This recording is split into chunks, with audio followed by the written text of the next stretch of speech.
మా అందరికీ ఏంటంటే వాలంటీర్ అనే పేరు వినడమే తప్ప ఇలాంటి వర్క్ ఉంటుందని అసలు మాకు యాక్చువల్లీ తెలియదు.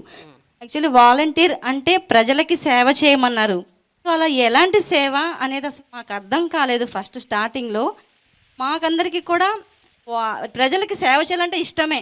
అంటే ఎలాంటి అంటే ఎవరైనా పేదవాళ్ళకి ఏదైనా భోజనం పెట్టడం, లేదంటే ఏదైనా ట్రస్ట్కి ఏదైనా మనీ ఇవ్వడం, అలాంటి సేవలు చూసాం. కానీ గడప గడపకి వెళ్ళి ఇలాంటి పథకాలు కూడా ఇవ్వాల్సి వస్తుంది, ఇలాంటి సేవ కూడా ఉంటుందా అని జగన్మోహన్ రెడ్డి గారు ఇలాగ పెట్టారంటే చాలా గ్రేట్ అండి.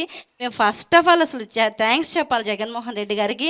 ఇలాంటి సేవలు మా ద్వారా అందించడం చాలా గ్రేట్. అసలు ఇలాంటి పథకాలు ఉంటాయి, పెన్షన్ ఎత్తుకోపోయి ఇంటికి ఇవ్వాలి, ఇలాంటి పథకాలు ఎత్తుకుపోయి వాళ్ళకి ఇవ్వాలి, చేతోడు పథకం వస్తే వాళ్ళ దగ్గర ఇలాగా చెప్పి చేయించాలి, రైస్ ఇవ్వాలి, ప్రతి ఇంటికి మీకు ఒక 50 మెంబర్స్ హౌసెస్ హోల్డ్స్ ఇస్తాము, ప్రతి ఇంటికి వెళ్ళి వాళ్ళ దగ్గర మీరు డేటా తీసుకోవాలి సార్, మేము వెళ్తాం. ఫస్ట్ వాళ్ళు అసలు మమ్మల్ని క్యాచ్ చేసుకుంటారా, అసలు మీరు ఎవరంటారేమో, వాళ్ళకే తెలియదు వాలంటీర్ ఫస్ట్, మాకు తెలీదు వాళ్ళకి తెలీదు.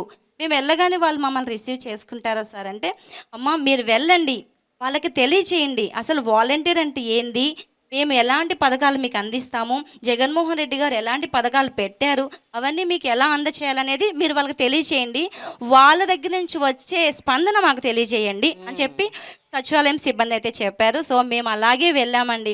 మేము వెళ్ళిన తర్వాత ప్రజలకు కూడా అర్థం కాలేదు వాలంటీర్ అంటే ఎవరమ్మా. ఫస్ట్ మేము కూడా చాలా ఇబ్బందులు పడ్డాం ప్రజల ద్వారా, చాలా పడ్డామండి. ఆధార్ ఇమ్మంటే ఆధారా, ఓటీపీ ఇమ్మంటే ఓటీపీ, ఎందుకండి బ్యాంక్ అకౌంట్లో డబ్బులు పోతున్నాయి మాకు, మీకు ఎందుకు ఓటీపీ ఇవ్వాలి, ఆధార్ ఎందుకు ఇవ్వాలి, రేషన్ కార్డు ఎందుకు ఇవ్వాలి, ఇలాంటివి మేము చాలా ఫేస్ చేసామండి. ఫస్ట్లో నిదానంగా మేమంటే ఏంటో తెలియచేసాం మా వర్క్ ద్వారా. మా జగన్మోహన్ రెడ్డి గారు మమ్మల్ని పెట్టి మా ద్వారా వాళ్ళకి ఇస్తున్న స్కీమ్స్, మా ద్వారా అందజేస్తున్న పథకాలు, మా ద్వారా వాళ్ళకి అందజేస్తున్న మంచి వర్కులు, కార్యక్రమాలన్నీ కూడాను వాళ్ళకి అర్థమయ్యేలా చేశాం. కాబట్టి ఈరోజు